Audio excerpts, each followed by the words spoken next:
This is my student support system. Keep watching, keep learning. हमारे topic का नाम है health care delivery system in India, और ये भी काफ़ी इम्पोर्टेंट है। कई बार एग्जाम में आता है कि हमारे इंडिया में हेल्थ केयर सिस्टम कैसे काम करता है, कैसे वो सर्विसेज आम जनता तक पहुंचती है। ठीक है, तो इसके बारे में हमें जानना है। वैसे तो प्राइमरी हेल्थ केयर कैसे डिलीवर करना है वो हमें ज़्यादा जानना है, उसके बारे में हम ज़्यादा देखेंगे। बट ओवरऑल भी सर्विसेज का सेटअप क्या है गवर्नमेंट ऑफ इंडिया का, वो हम सबको जानना चाहिए। ठीक है, तो इसको एग्ज़ाम में लिखने के हिसाब से और स्टडी के हिसाब से हम इसको 3 पार्ट्स में डिवाइड कर लेते हैं। ठीक है ना, तो शुरुआत करते हैं कि जो कोई भी देश है, कोई भी कंट्री है, कोई भी स्वास्थ्य संगठन है, उसको यदि अपनी सर्विसेज प्रभावी तरीके से समाज में, सोसाइटी में प्रोवाइड करनी है, तो उसके लिए एक सिस्टम डेवलप करना होगा, एक तंत्र डेवलप करना होगा कि सुपरवाइज़र कौन होगा, कौन एक्चुअली काम करेगा, कौन उसके लिए प्लान करेगा, कौन इम्प्लीमेंट करेगा, कौन सा व्यक्ति कौन सा काम करेगा। ये सारी चीज़ें बिल्कुल एक रिटर्न में होनी चाहिए। ठीक है ना, तो उसे हम कहते हैं कि सिस्टम डेवलप करना। ठीक है, तो बढ़िया सिस्टम हो, इसके लिए क्या किया गया है कि इंडिया में हेल्थ केयर डिलीवरी सिस्टम को बेसिकली 3 पार्ट्स में डिवाइड कर लेते हैं। ठीक है ना, कौन कौन सा? Health care delivery system eight central level, जिसमें हम पढ़ेंगे कि जो सेंट्रल गवर्नमेंट है वो कौन कौन से काम हेल्थ से संबंधित देखती है या करती है। सेकेंड नंबर पर हम स्टडी करेंगे health care delivery system eight state level, कि हर स्टेट अपने वहाँ पर कैसे हेल्थ सर्विसेज को इम्प्लीमेंट करता है।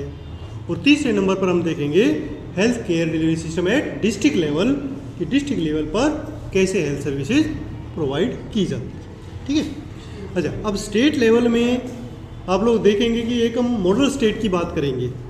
ठीक है, आप लोग जैसे मैक्सिमम स्टूडेंट दिल्ली के हैं, उससे थोड़ा सा वो अलग हो सकता है, क्योंकि दिल्ली का जो सेटअप है वो यूनियन टेरिटरी है, यहाँ का हेल्थ सिस्टम अलग है। बाकी अदर स्टेट्स में वो वैसा ही होगा जैसा हम अभी स्टडी करेंगे। तो जो दूसरे स्टेट से आए हैं आप लोगों का जो सेटअप होगा वो बिल्कुल एज इट इज़ होगा जो यहाँ पर अपने लिखा हुआ है। तो मैक्सिमम तो स्टेट्स ही हैं अपने यहाँ पे। ठीक है ना, तो दिल्ली का थोड़ा सा डिफरेंट हो सकता है, बट एक्चुअल एक स्टेट का वैसा होना चाहिए जो हम इसमें स्टडी करेंगे। तो शुरुआत सबसे पहले करते हैं कि सेंट्रल लेवल पर क्या है।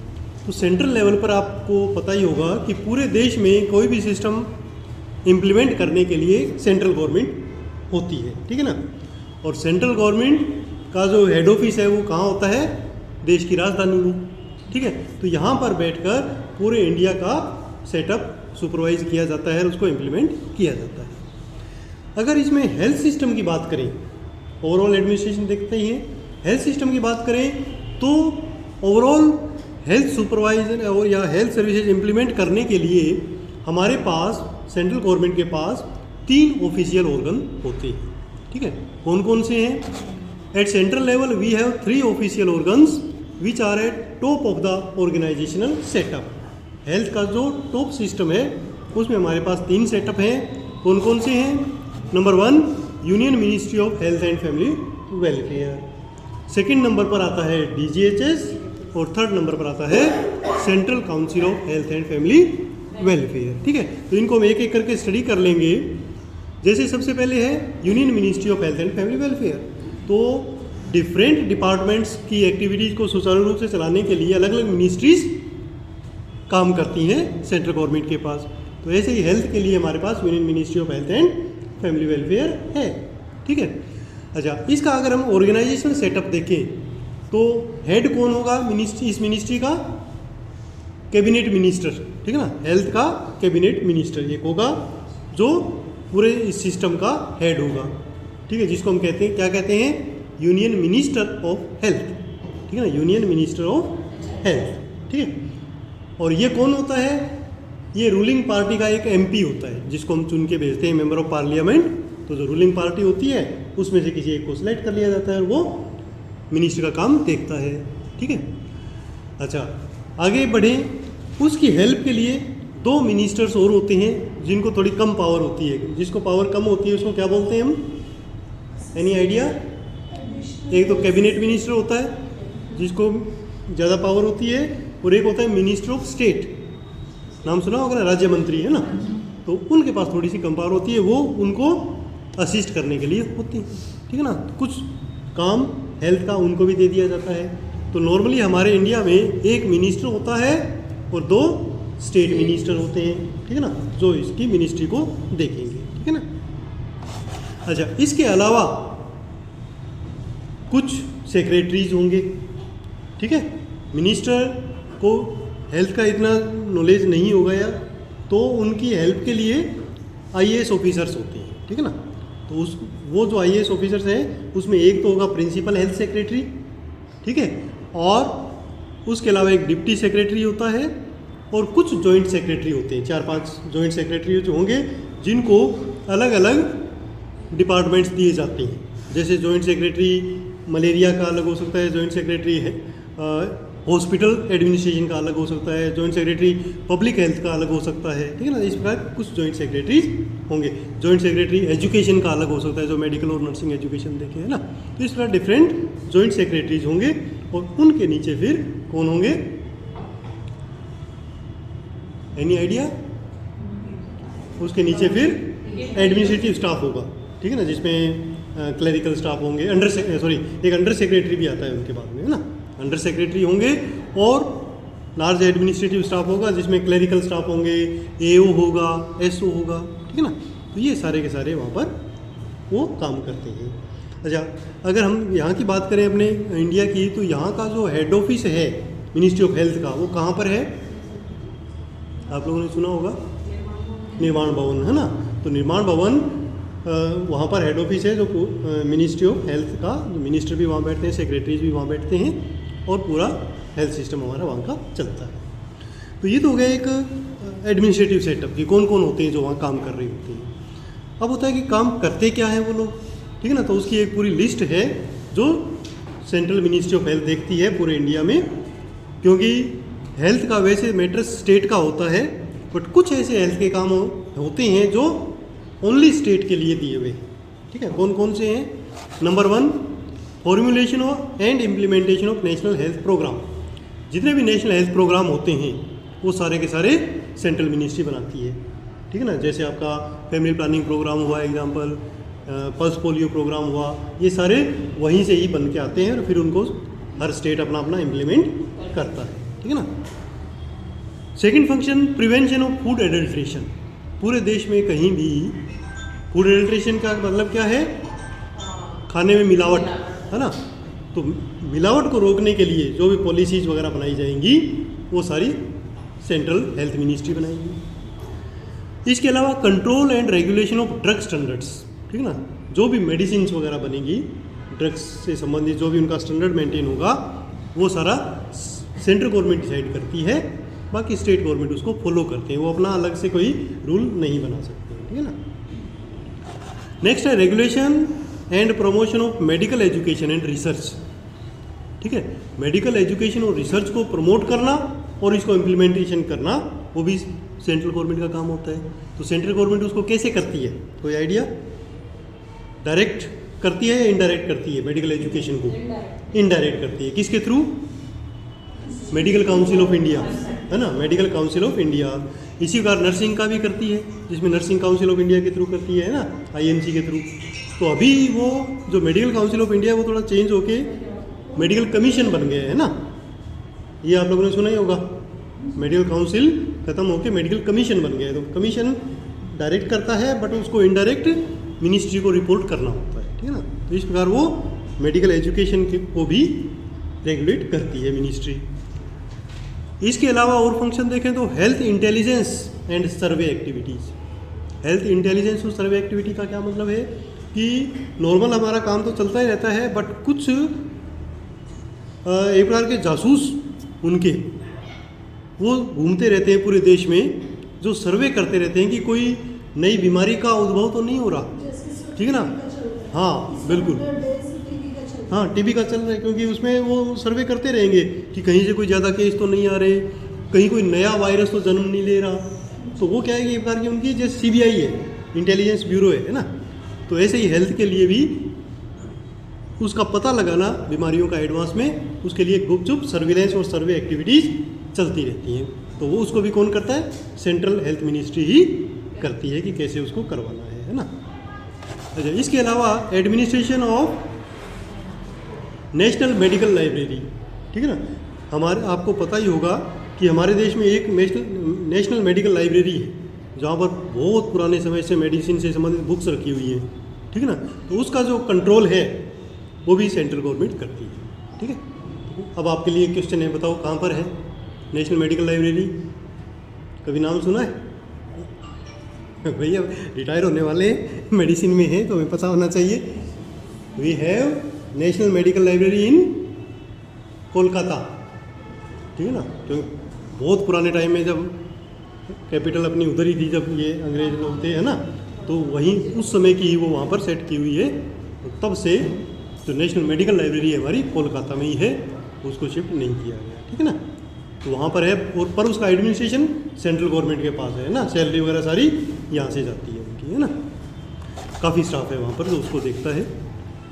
उसके बाद administration of central government health scheme, CGHS का नाम सुना होगा, है ना। जो भी सेंट्रल गवर्नमेंट कर्मचारी हैं वो वहाँ से सर्विसेज लेते हैं। तो CGHS का भी एडमिनिस्ट्रेशन सेंट्रल गवर्नमेंट ही करती है, ये मिनिस्ट्री करती है। इसके अलावा international cooperation for health and family welfare, health and family welfare के लिए कोई भी इंटरनेशनल कोऑपरेशन लेना है, कोई मेडिसिन मंगवानी है, कोई एक्सपर्ट ओपिनियन लेनी है, तो वो भी सेंट्रल मिनिस्ट्री ही करेगी। डायरेक्ट कोई स्टेट गवर्नमेंट या वो नहीं करते हैं, है ना। तो इंटरनेशनल लेवल पे कोई बात होगी तो सेंट्रल गवर्नमेंट करेगी। इसके अलावा और यदि फंक्शन देखें तो administration regulation of port quarantine, port quarantine को रेगुलेट करना, किसको करना है किसको नहीं करना, कैसे करना है, वो सारे रूल रेगुलेशन सेंट्रल गवर्नमेंट बनाती है, ठीक है ना। पोर्ट क्वारंटीन, क्वारंटीन वर्ड तो आप लोगों ने सुना ही होगा, कब सुना था? कोविड के टाइम में, है ना। तो क्वारंटीन का मतलब होता है कि अलग करना, कब तक के लिए? जब तक कि वो इन्फेक्टिव है, till he can spread infection, ठीक है ना, या उसमें साइन सिम्टम आ नहीं जाते। और पोर्ट क्वारंटीन वर्ड क्यों है? क्योंकि नॉर्मली हम ये करते हैं जब बाहर से कोई लोग आते हैं, विदेशी लोग, और उनके देश में कोई बीमारी फैली हुई है ना, या अपने यहाँ से कोई विजिट पे गया हुआ है, वहाँ बीमारी है, अब वो लेके ना आ गया हो, तो उसके लिए हम उसको पोर्ट पे ही क्वारंटीन करते हैं। तो पोर्ट हमारे पास कितने टाइप के होते हैं? 2। कौन कौन से? एयरपोर्ट एंड सी पोर्ट, ठीक है ना। तो वहाँ पर एक मेडिकल रूम वगैरह होंगे, वहाँ पर कुछ समय के लिए उस बीमारी के जो व्यक्ति बाहर से आए उसको वहाँ पर रखेंगे, ऑब्जर्व करेंगे कि उसमें उस बीमारी के कोई सिम्टम तो नहीं आए। अगर सिम्टम आए तो उसकी जांच करेंगे, नेगेटिव होगा तो उसको बाहर निकलने देंगे। तो वो जो पीरियड होगा जब तक उसको वहाँ रोका गया है, उस सिस्टम को हम क्या कहते हैं? क्वारंटीन, है ना। तो उसका सिस्टम भी सेंट्रल गवर्नमेंट डिसाइड करती है।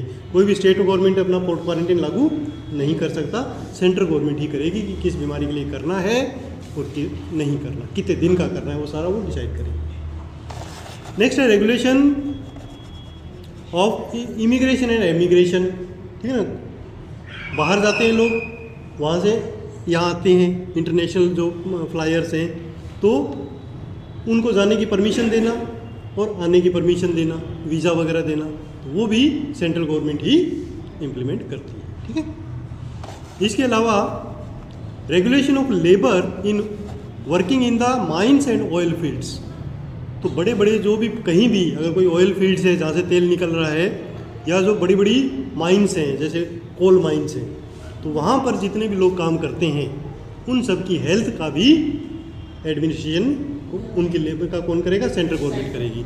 जैसे एक एग्जांपल ले लो, झारखंड में बहुत सारे आपने सुना होगा, उस छत्तीसगढ़ साइड में वहाँ पर कोल माइंस है, तो वह है तो उस स्टेट में, बट वहाँ के जो लेबर है उनका सारा हेल्थ का जिम्मा सेंट्रल गवर्नमेंट का ही होता है, ठीक है ना।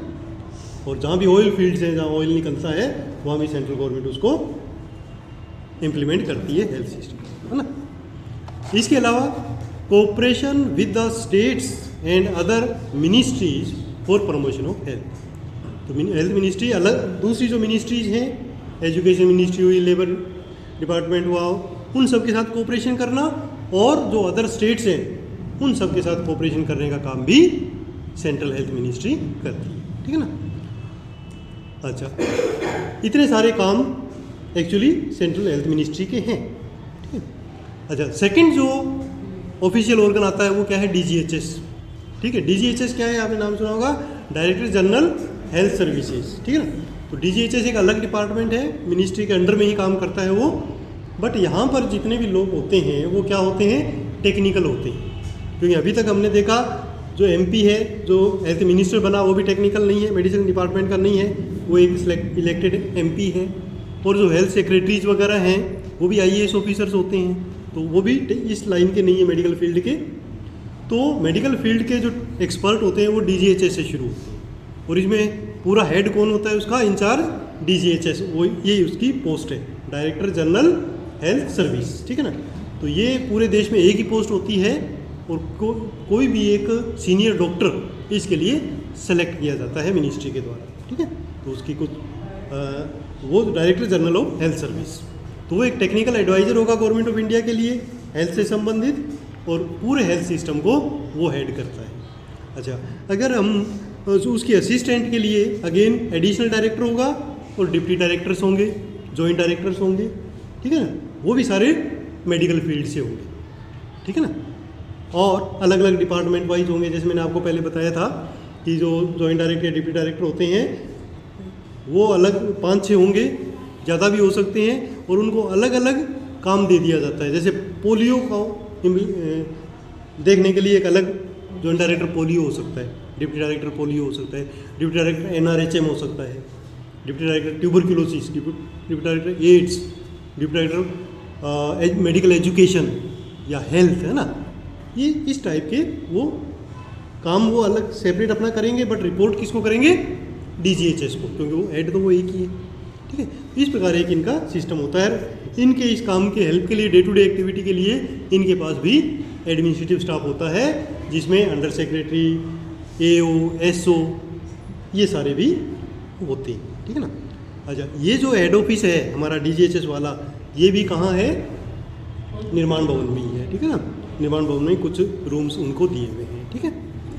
अच्छा, अब इनका काम क्या होगा, फंक्शंस ऑफ DGHS क्या है कि जो भी पॉलिसी हेल्थ मिनिस्ट्री ने बनाई उनको इम्प्लीमेंट करने का काम ये करेगी। क्योंकि मिनिस्ट्री जो मिनिस्टर्स वगैरह वो खुद तो करेंगे नहीं, वो तो वहाँ तो मीटिंग्स होंगी और वो पॉलिसीज़ बना देंगे जो हमने अभी पढ़ी। उन सब को इम्प्लीमेंट करने के लिए DGHS को दे दिया जाता है कि अब आप इसको लागू कर दो। तो वो सारा एक्चुअल में काम DGHS ही करता है। सारे के सारे काम जो अपने ऊपर पड़े वो सब इनके भी होंगे। ठीक है ना। इम्प्लीमेंट तो इन्हीं को ही करना है। चाहे वो अगर नेशनल हेल्थ प्रोग्राम बना दिया तो वो DGHS के पास ही आएगा और वो आगे इम्प्लीमेंट करवाएगा। ठीक है ना। इस प्रकार ये सारी एक्टिविटी DGHS करता है। तीसरा सिस्टम है central council of health and family welfare. ये इसके भी अंडर आती है। ठीक है ना। तो central council of health and family welfare क्या है कि ये एक स्पेशल काउंसिल है जिसका सेटअप किया गया था under article 263 of constitution of by government of India in 1952। 1952 में इसको बनाया गया था। काम क्या है कि to support and provide advice to the department of health on policy formulation and promoting coordinated activity between centre and state. ठीक है। तो जैसे हमने अभी स्टडी किया, देखा, समझा कि सेंट्रल गवर्नमेंट अपने प्लान बनाती है, बट एक्चुअली हेल्थ का मैटर तो स्टेट का है, स्टेट को इम्प्लीमेंट करना है उसके बाद में। तो स्टेट और सेंटर के बीच हेल्थ के मामलों में कोऑर्डिनेशन होना चाहिए। तो उस कोऑर्डिनेशन के लिए एक अलग डिपार्टमेंट है जिसको हम कहते हैं central council of health and family welfare. ठीक है ना।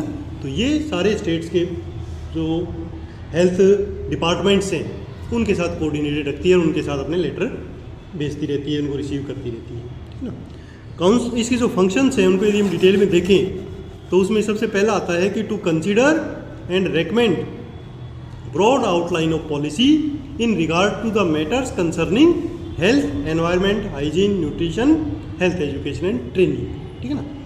अब ये एक्सपर्ट्स वहाँ बैठे होते हैं, तो जो भी पॉलिसी लानी है मिनिस्ट्री लाएगी वो लगातार ये लोग स्टडी करते रहते हैं और बनाते रहते हैं। तो ये बना के और रिकमेंडेशन के लिए मिनिस्ट्री को भेज देते हैं। ठीक है ना। तो इनका काम है रिकमेंड करना कि नई कौन सी ऐसी पॉलिसी आनी चाहिए जो हमारे भारत में हेल्थ सर्विसेज को ऊपर उठा सके। ठीक है ना। तो एक बार की ये समझ सकते हैं कि एडवाइजरी कमेटी होगी, ठीक है ना। तो ये लोग लगातार ये काम करते रहते हैं कि क्या नई पॉलिसी या क्या नया प्लान हम लेके आए जिससे हेल्थ को ऊपर उठाया जा सके, और फिर ये प्लान रिकमेंडेशन के लिए किसको भेज देंगे, किसको भेजेंगे, यूनियन मिनिस्ट्री ऑफ हेल्थ को, मिनिस्ट्री को भेज देंगे, मिनिस्ट्री उसको इम्प्लीमेंट कर देगी, कानून बना देगी। तो इसके पास कानून बनाने का वो नहीं है, पावर नहीं है, बट दे कैन रेकमेंड, वो सुझाव दे सकती है ना। दूसरा है to make proposal for legislation in the field of health and family welfare. कोई भी नया कानून बनाना है जिससे हेल्थ को इम्प्रूव किया जा सके, उसके लिए भी ये रिकमेंडेशन करती है। एग्जाम्पल हम ले लेते हैं, जैसे पीएनडीटी एक्ट आया था, है ना। तो पीएनडीटी एक्ट बनाना है, इसका सुझाव ये कमेटी देती है। ऐसे ही अगर मान लो किसी पर्टिकुलर स्टेट में कोई टोबैको को स्टॉप करने के लिए या कोई ऐसी एक्टिविटी चल रही है जो नुकसानदायक है, उसको स्टॉप करने के लिए कोई कानून बनाना है, तो ये कमेटी रेकमेंड करेगी सेंट्रल गवर्नमेंट को, ठीक है। ये काम हो गया इसका। इसके अलावा to make recommendation to the central government regarding distribution of available grant in aid for the health purpose to the state. अब स्टेट को यदि ग्रांट इन एड देनी है, यानी कुछ पैसा देना है कोई हेल्थ संबंधित एक्टिविटी इंप्लीमेंट करने के लिए, तो वो ये काउंसिल करेगी, ठीक है ना। जैसे काफ़ी ऐसे प्रोग्राम्स हैं, नेशनल हेल्थ प्रोग्राम जितने भी हैं, और इसके अलावा भी वो स्टेट गवर्नमेंट इंप्लीमेंट करती है, बट उसके लिए फंड सेंट्रल गवर्नमेंट देगी। तो वो फंड कितना देना है, किस तरीके से ट्रांसफ़र करना है, कब कब देना है, वो सारा डिसाइड ये काउंसिल करेगी। तो जो स्टेट गवर्नमेंट है वो पहले अपना बजट बना के एस्टिमेट इस काउंसिल को भेजेगी, और ये काउंसिल उसको स्टडी करके कि हाँ सही है, इतना तो मिलना चाहिए, वो फिर रेकमेंड करके मिनिस्ट्री को देती है, ठीक है ना। तो इसका मतलब सेंट्रल गवर्नमेंट और स्टेट गवर्नमेंट के बीच में एक रेगुलेशन या मॉनिटरिंग का काम हो गया, एक कोऑर्डिनेशन का काम ये कमेटी करती है। ओनली फॉर हेल्थ मैटर्स, केवल हेल्थ से संबंधित मामलों के लिए, है ना। और क्या है, टू एस्टेब्लिश एनी ऑर्गेनाइजेशन और organisations invested with appropriate functions for promoting and maintaining cooperation between central and state health administrators. Again वही हेल्थ मैटर में जो स्टेट और सेंट्रल गवर्नमेंट के बीच में कोई भी कोऑपरेशन करना है, कोई भी नई कोई ऑर्गेनाइजेशन अगर बनानी है, तो उसके लिए भी ये काउंसिल काम करती है। ओके, तो ये हो गया हमारा सेंट्रल गवर्नमेंट के लेवल पर। अब यहाँ तक का जो क्वेश्चन है वो कई बार एग्जाम में अलग से आ जाता है, ठीक है ना। बड़ा क्वेश्चन तो ये बनता है कि चलो explain the health care delivery system in India, तो पूरा ही लिखना पड़ेगा। बट कई बार ये पूछ लेते हैं कि okay right the health care delivery system eight central level, तो हमें ये यहाँ तक का लिख के छोड़ देना है। सेंट्रल लेवल पे हमारे 3 ही पार्ट हैं, ministry of health and family welfare, DGHS और सेंट्रल काउंसिल ऑफ हेल्थ। इन तीनों के बारे में थोड़ा थोड़ा डिस्क्राइब कर देंगे तो हमारा ये एक क्वेश्चन हो गया। अगर मान लो पूरा पूछते हैं तो फिर हमें स्टेट और डिस्ट्रिक्ट का भी बताना पड़ेगा, है ना। तो स्टेट का यदि देखें तो health administration of state is divided into 2 divisions. तो जितने भी स्टेट हैं, स्पेशली दिल्ली को छोड़ के, वहाँ पर ये 2 सिस्टम काम करते हैं। यू विल नो बेटर कि स्टेट मिनिस्ट्री ऑफ हेल्थ होता है और एक स्टेट हेल्थ डायरेक्टरेट होता है, ठीक है ना। यहाँ भी है, बट यहाँ कुछ मल्टीपल ऑर्गेनाइजेशन और भी काम करती है, ठीक है ना। तो एक तो मिनिस्ट्री हो जाएगी स्टेट की, हेल्थ मिनिस्ट्री, और दूसरा क्या हो जाएगा, डायरेक्टरेट हो जाएगा, ठीक है ना। तो यहाँ दिल्ली में भी है और अलग स्टेट्स में भी डायरेक्टर होता है, जो नॉर्मली काम होते हैं ये उसकी कैपिटल में। तो आपके स्टेट का जो कैपिटल होगा वहाँ ये मिनिस्ट्री होगी और वहाँ का DHS होगा, डायरेक्टर हेल्थ सर्विस होगा, और ऐसा ही अपने यहाँ भी है, ठीक है ना। तो यहाँ का DHS किस जगह है, कोई आइडिया? जैसे ये पूरे इंडिया का DGHS तो यहाँ हो गया निर्माण भवन में, दिल्ली का DHS डायरेक्टर है ओल्ड सेक्रेटरी, हाँ ओल्ड सेक्रेटरी में बैठेंगे, है ना। तो ये सारे के सारे वहाँ पर होंगे। अच्छा, जो फंक्शन है इनका वो लगभग सेम इसी सिस्टम में आता है जैसे हमने सेंट्रल गवर्नमेंट का भी स्टडी किया। तो वो अगर आपने याद कर लिया तो कुछ कुछ इसमें लिख सकते हैं, बट जो सिर्फ सेंट्रल गवर्नमेंट के होते हैं वो इसमें नहीं लिख सकते, ठीक है ना। जैसे क्वारंटीन वगैरह और वो रेगुलेशन ऑफ ड्रग स्टैंडर्ड, वो चीज़ें नहीं आएंगी, बट कुछ कुछ आएगा। क्या आएगा वो मैं आपको बता देता हूँ कि शुरुआत में हम ऑर्गेनाइजेशन लिखेंगे। ऑर्गेनाइजेशन सेम है कि सेंट्रल जो स्टेट मिनिस्ट्री है उसमें भी एक हेल्थ मिनिस्टर होता है जो स्टेट का होगा, ठीक है ना। और अगेन उसकी हेल्प के लिए भी 1 या 2, कुछ स्टेट्स में 1 होते हैं, कुछ में 2 होते हैं मिनिस्टर ऑफ स्टेट, ठीक है ना, कैबिनेट मिनिस्टर और एक मिनिस्टर ऑफ स्टेट, ये हेल्थ के होंगे, ये पूरे उस मिनिस्ट्री के हेड होंगे हेल्थ के, है ना। अच्छा, उनके असिस्टेंस के लिए हमारे पास प्रिंसिपल हेल्थ सेक्रेटरी होगा, additional secretary, joint secretary. Joint secretary more than 1 होते हैं, वो अलग अलग डिपार्टमेंट वाइज होते हैं। और उनके असिस्टेंस के लिए अगेन एडमिनिस्ट्रेटिव स्टाफ होगा, जिसमें under secretary, SO, section officer, AO, double AO, आजकल एग्जीक्यूटिव्स भी आने लगे हैं, डाटा एंट्री ऑपरेटर, क्लर्क, ये सारे वहाँ पर होते हैं, ठीक है ना। अगेन काम क्या करेंगे ये भी पॉलिसी मेकिंग का काम करेंगे। ये कुछ रूल्स बनाएंगे जो हेल्थ को कैसे अपने स्टेट में इम्प्लीमेंट करना है उसके बारे में, ठीक है ना, हर मैटर का, बट होगा ओनली फॉर द स्टेट, पूरे देश के लिए नहीं हो सकता, है ना। तो उसमें चाहे वो मेडिकल एजुकेशन है, चाहे नर्सिंग एजुकेशन है, चाहे वो पब्लिक जो कम्युनिटी हेल्थ सेंटर्स हैं, चाहे वो हॉस्पिटल्स हैं, उन सब के लिए रूल्स रेगुलेशन बनाना, वो सारा काम वहाँ की मिनिस्ट्री का होगा, ठीक है। अच्छा, दूसरा इनका ऑफिशियल ऑर्गन होता है डायरेक्टरेट ऑफ हेल्थ सर्विस। इसका हेड कौन होता है? Director health service. वो भी ये टेक्निकल पर्सन होगा, एक डॉक्टर होगा उस स्टेट का सिलेक्टेड, जो टेक्निकल एडवाइज़र होगा हेल्थ से संबंधित गवर्नमेंट ऑफ स्टेट गवर्नमेंट का, ठीक है ना।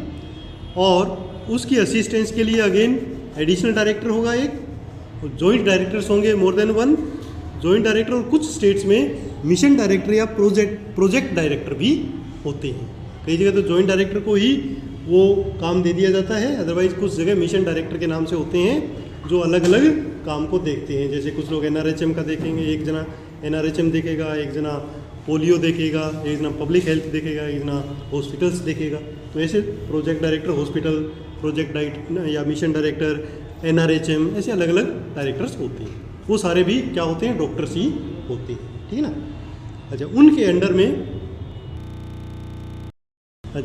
ये जो स्टेट डायरेक्टरेट है उनमें भी अगेन एडमिनिस्ट्रेटिव स्टाफ होगा, जिसके अंदर ये जो सेक्शन ऑफिसर हैं, एओ हैं, डाटा एंट्री ऑपरेटर्स हैं, क्लरिकल स्टाफ है, वो सारे होंगे और वो अपना काम करेंगे। अब काम में क्या डिफरेंस है डीएचएस के और उसमें? सेम वही है जैसा सेंट्रल गवर्नमेंट में था कि मिनिस्ट्री तो जस्ट रूल्स एंड रेगुलेशन बनाएगी, बट उसको इम्प्लीमेंट करने का काम कौन करेगा? डीएचएस, ठीक है ना। तो डीएचएस उसको अलग अलग हॉस्पिटल से संबंधित काम है तो हॉस्पिटल वालों को भेज देगा, कम्युनिटी वालों का काम है तो कम्युनिटी के लिए भेज देगा, ठीक है। तो ऐसे अलग अलग वो अपना काम करेंगे। और एक्चुअल जो काम होता है वो कहाँ होता है? डिस्ट्रिक्ट लेवल पे, क्योंकि ये लोग भी अपना वहाँ बैठे होंगे, जस्ट लेटर बनाया और भेज दिया डिस्ट्रिक्ट को, तो हर डिस्ट्रिक्ट अपना अपना इम्प्लीमेंट करेगा, ठीक है ना। तो इसलिए लास्ट में हमारे पास आता है कि ये तो फंक्शंस हो गए जो अभी हमने पढ़े डिस्ट्रिक्ट लेवल पे काम, ठीक है ना। तो एक्चुअल जो काम करना है वो कौन करते हैं? डिस्ट्रिक्ट वाले। अब डिस्ट्रिक्ट पे यदि हम चलें तो हेड, डिस्ट्रिक्ट का हेड कौन होता है? Who is the head of district? DM होगा, है ना। एक कुछ स्टेट्स में इसको कलेक्टर बोलते हैं, है ना, डिस्ट्रिक्ट मजिस्ट्रेट या कलेक्टर, ठीक है ना। कलेक्टर क्या करता है? जो डिस्ट्रिक्ट मजिस्ट्रेट होता है वो पूरा हेड होता है हर एक्टिविटी का, चाहे वो हेल्थ से संबंधित हो, चाहे वो एजुकेशन से संबंधित हो या जर्नल एडमिनिस्ट्रेशन हो, ओके वो। और हेल्थ का काम देखने के लिए कौन होगा? है नहीं, ये आईएएस ऑफिसर होते हैं ना, और इनकी हेल्प के लिए एसडीएम वगैरह होते हैं, है ना, वो भी आईएएस ऑफिसर वगैरह होते हैं। बट हेल्थ का डिस्ट्रिक्ट का काम देखने के लिए कौन होगा? CMHO, chief medical and health officer. कुछ जगह सीएमएचओ होता है और कुछ जगह सीएमओ होता है, ठीक है ना। Chief medical officer for the state, for the district, okay. तो एक डिस्ट्रिक्ट में एक डॉक्टर होगा और वो सारी एक्टिविटी वहाँ पर देखेगा। अगेन सीएमएचओ की हेल्प के लिए एडिशनल और डिप्टी सीएमएचओ होंगे, और डिप्टी सीएमएचओ भी प्रोजेक्ट वाइज होंगे, ठीक है ना। सीएमएचओ तो एक ही होगा, बट ये डिप्टी सीएमएचओ अलग अलग होंगे। जैसे नेशनल हेल्थ मिशन के लिए अलग होगा, malaria, public health, family welfare, AIDS, इनके लिए अलग अलग ये सीएमएचओ होंगे, ठीक है ना। अच्छा, एक थोड़ा सा यहाँ पर चेंज आ जाता है कि जो अर्बन एरियाज़ में जो हॉस्पिटल्स हैं उनके लिए एक अलग पोस्ट क्रिएट होती है जिसको हम बोलते हैं पीएमओ, प्रिंसिपल मेडिकल ऑफिसर, ठीक है ना। तो प्रिंसिपल मेडिकल ऑफिसर वैसे तो सीएमएचओ के अंडर काम करता है क्योंकि डिस्ट्रिक्ट में पूरे में वो देख रहा है, बट उसी के इक्विवेलेंट होता है, सैलरी वगैरह सेम होती है। बट वो अर्बन एरियाज़ में जो हॉस्पिटल्स हैं, जैसे डिस्ट्रिक्ट हॉस्पिटल हुआ, सब डिविजनल हॉस्पिटल हुआ, उनको वो देखेगा, उनका इंचार्ज वो होगा और अल्टीमेटली वो सीएमएचओ को इन्फॉर्म करेगा। और जो सीएमएचओ और डिप्टी सीएमएचओ है, सीएमओ है, वो क्या करेंगे, वो रूरल एरियाज़ की हेल्थ सर्विसेज को देखेंगे, जिसमें community health centre, primary health centre और ये जो आ जाते हैं अपना सब सेंटर और पीएचसी, उन सबको वो डिप्टी सीएमएचओ वगैरह देखेंगे और अल्टीमेटली वो इन्फॉर्म करेंगे सीएमएचओ, ठीक है ना, पूरा डिस्ट्रिक्ट का। तो ये हो गया एक जनरल अवेयरनेस इस प्रोग्राम की। अभी आगे हम और बढ़ेंगे जिसमें हम प्राइमरी हेल्थ केयर डिलीवर करते हैं, basically primary health centre, sub centre और पीएचसी के माध्यम से, उनके बारे में भी डिटेल हम करेंगे एक किसी दिन, फिर एक क्लास लेंगे, ठीक है ना। तो इस अगर इतना क्वेश्चन आता है कि health care delivery system in India, तो पूरे में सेंट्रल लेवल, स्टेट लेवल और डिस्ट्रिक्ट लेवल तक हम पूरा बता देते हैं, है ना। अच्छा, डिस्ट्रिक्ट में एक चीज़ और हम लिख सकते हैं कि जो रूरल एरियाज़ हैं उसमें तो हम पीएचसी, सीएचसी और सब सेंटर के माध्यम से हेल्थ सर्विस दे रहे हैं। अर्बन एरियाज़ में किसके माध्यम से देंगे, एमसीडब्ल्यू सेंटर, डिस्पेंसरीज, उनके माध्यम से प्राइमरी हेल्थ केयर। तो ये हो गया हमारा student support district system. center. Keep Okay? Watching, Thank keep you. Learning.